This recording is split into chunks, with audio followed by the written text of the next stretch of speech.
नमस्कार दोस्तों। इस वीडियो में हम डिस्कस करेंगे तबलीगी जमात पे। हम तबलीगी जमात से रिलेटेड लगभग हर क्वेश्चन को डिस्कस करेंगे।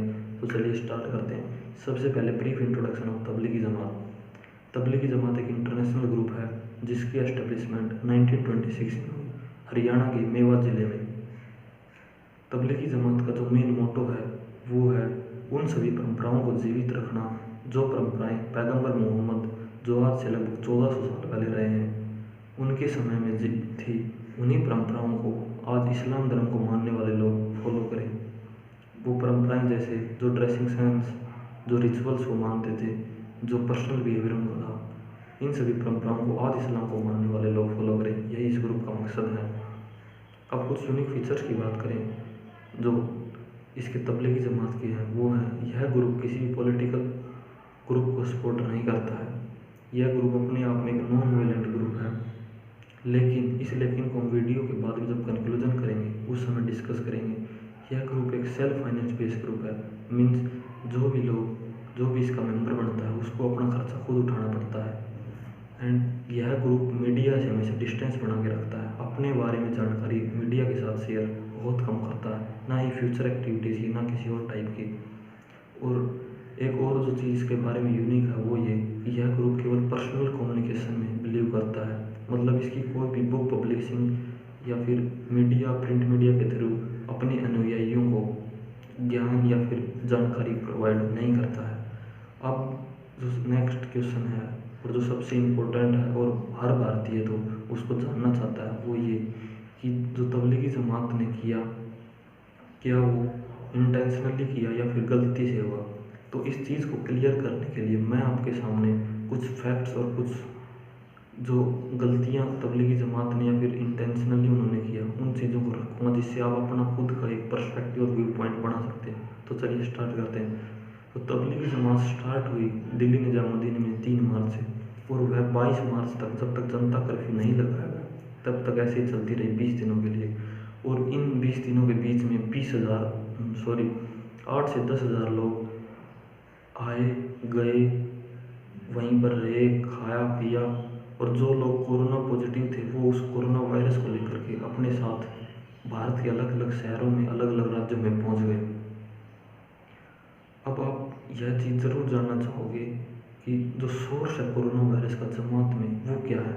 तो इसके लिए मैं आपको क्लियर कर देना चाहता हूँ कि जमात को अटेंड करने डोमेस्टिक मतलब भारत के लोग और फॉरेन सिटीजन्स दोनों आए हुए थे। और जो मैक्सिमम लोग थे वो साउथ एशिया से आए हुए थे। साउथ ईस्ट एशिया जैसे मलेशिया, इंडोनेशिया, लाओस, म्यांमार। और मलेशिया में एक हॉटस्पॉट बना हुआ था पहले से ही कोरोना वायरस का। और उसी हॉटस्पॉट से एक पब्लिक गैदरिंग जो कुआलालंपुर, जो मलेशिया की राजधानी है, उसमें हुई थी सेंट पेटालिक मॉस्को में। वह उसमें हज़ारों की संख्या में लोग आए हुए थे। और बाद में पता चलता है कि उस भीड़ से सैकड़ों की संख्या में कोरोना पॉजिटिव केसेस निकले। तो अब तक यही अनुमान लगाया जा रहा है कि जो इसका प्राइमरी सोर्स है कोरोना वायरस फैलने का जमात में, वो मलेशिया से आए हुए जमाती ही है। अब आपको जो नेक्स्ट क्वेश्चन या फिर जो नेक्स्ट चीज़ जाननी चाहिए वो ये कि यह कैसे पता चला कि जमात की वजह से भारत में कोरोना वायरस फैल रहा है। तो इसका जो पहला केस है वो आया तेलंगाना राज्य में, जब 18 मार्च को एक इंडोनेशियन सिटीजन की मौत हो जाती है जो कोरोना पॉजिटिव था। जब उसकी ट्रैवल हिस्ट्री सर्च की जाती है तो पता चलता है कि उसने जमात अटेंड की हुई थी। और तभी से नेशनल लेवल पर होम मिनिस्ट्री के द्वारा एक अलर्ट जारी होता है कि जो भी जमाती हैं उन सभी को सामने आना चाहिए और अपने आप को क्वारंटाइन करें, मेडिकल टेस्ट कराएं। लेकिन जमातियों को ने इस बात पर बिल्कुल भी ध्यान नहीं दिया। अब कुछ चीज़ें मैं आपके सामने रखूँगा जो तबलीगी जमात का तो कहना है कि उनसे गलती से हो गई, लेकिन उन्होंने प्रोटोकॉल्स को फॉलो नहीं किया। जैसे 12 मार्च को दिल्ली सरकार की तरफ से एक नोटिस जारी होता है कि जिसकी भी ट्रैवल हिस्ट्री है वो अपने आप को सेल्फ क्वारंटाइन करे। और जमात में विदेशी भी आए हुए थे, लेकिन उन्होंने इस 12 मार्च के नोटिस पर, सेल्फ क्वारंटाइन के नोटिस पर बिल्कुल भी ध्यान नहीं दिया। फिर 13 मार्च को दिल्ली सरकार की तरफ से एक और नोटिस जारी होता है कि 200 से ज़्यादा के लोग 200 से ज़्यादा लोगों की भीड़ दिल्ली में बैन है, लेकिन इस पर भी उनकी तरफ से कोई ध्यान नहीं दिया गया। फिर 16 मार्च को एक और नोटिस जारी होता है कि 50 से ज़्यादा लोगों की भीड़, चाहे वो सोशल रिलीजियस कोई सी भी हो, दिल्ली में बैन है। लेकिन फिर भी जमात ऐसे ही कंटिन्यू चलती रही और 22 मार्च तक, जब तक दिल्ली पुलिस ने खुद उसके दरवाजे बंद नहीं किए, तब तक यह जमात ऐसे ही चलती रही। अब जमात का कहना है, या फिर जमात के लोगों का जो ऑर्गेनाइजर्स हैं और जो इसके वकील हैं सुप्रीम कोर्ट में, उनका कहना है कि ये सब गलती से हुआ। लेकिन हम मान सकते हैं चलो गलती से हुआ। अब आगे कुछ और भी ऐसी बातें हैं जिनको जानने के बाद आप शायद अपना व्यू पॉइंट अच्छे से तैयार कर पाओगे। अब इन सब गलतियों की होने की वजह से हिंदुस्तान में क्या हैपनिंग हुई वो अब मैं आपको बताता हूँ। जब तक जमातियों की वजह से कोरोना भारत के अलग अलग राज्यों में नहीं पहुँचा था, तब तक कोरोना भारत में फर्स्ट स्टेज पर ही था। 200-300 के आसपास, इससे ज़्यादा केस हिंदुस्तान में थे नहीं। लेकिन जब बोम्बार्डमेंट जो जमातियों की वजह से कोरोना वायरस केसेस में हुई, उसने पूरे देश को भौचक्का कर दिया। तो आप कह सकते हो कि जो कंट्रोल हो सकता था कोरोना वायरस, वो जमातियों की गलती की वजह से, या फिर उन्होंने ये इंटेंशनली किया, इसकी वजह से आउट ऑफ कंट्रोल हो गया। और इसी वजह से सेंट्रल गवर्नमेंट ने एक और लॉकडाउन जो 19 दिनों का किया है वो करना पड़ा। अब हम कुछ और चीज़ों पर बात करते हैं।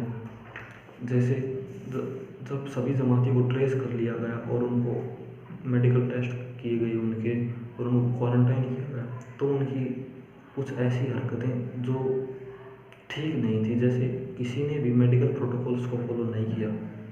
उन्होंने डॉक्टर के साथ कोऑपरेट किया, ना फिर पुलिस के साथ कोऑपरेट किया, और साफ सफाई का जमातियों ने बिल्कुल भी ध्यान नहीं रखा। तो ये कुछ ऐसी हरकतें हैं जो क्लियरली शो करती हैं कि कहीं ना कहीं तो उनकी इंटेंशन ज़रूर थी इस कोरोना वायरस को हिंदुस्तान में फैलाने में। अब एक तो सबसे इम्पोर्टेंट चीज़ है लास्ट में, वो मैं आपको डिस्कस करना चाहूँगा कि तबलीगी जमात का पास्ट में क्या टेररिज्म से कोई लिंक है या नहीं है।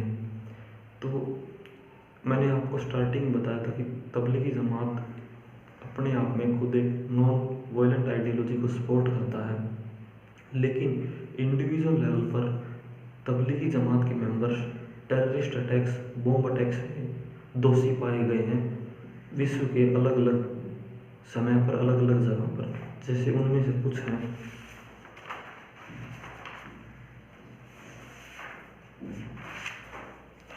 यूएस में 9/11 अटैक हुआ था, उसमें भी तबलीगी जमात के लोगों को दोषी पाया गया। यूएस एम्बेसी पेरिस में अटैक हुआ, वहाँ पे भी जमाती थे। जनवरी 2008 में स्पेन में बॉम्बिंग हुई, वहाँ पर भी तबलीगी जमात के लोगों को दोषी पाया गया और उनको सज़ा दी गई। 7/7 लंदन बॉम्बिंग में, और ऐसे भी और भी कई ऐसे बॉम्ब अटैक्स और इंटरनेशनल लेवल पर, बड़े लेवल पर अटैक हुए जिनमें तबलीगी जमात के लोगों का हाथ पाया गया। तो इन सभी डाटा को जानने के बाद और इन सभी चीज़ों को जानने के बाद आप अपना खुद का एक व्यू पॉइंट तैयार कर सकते हैं।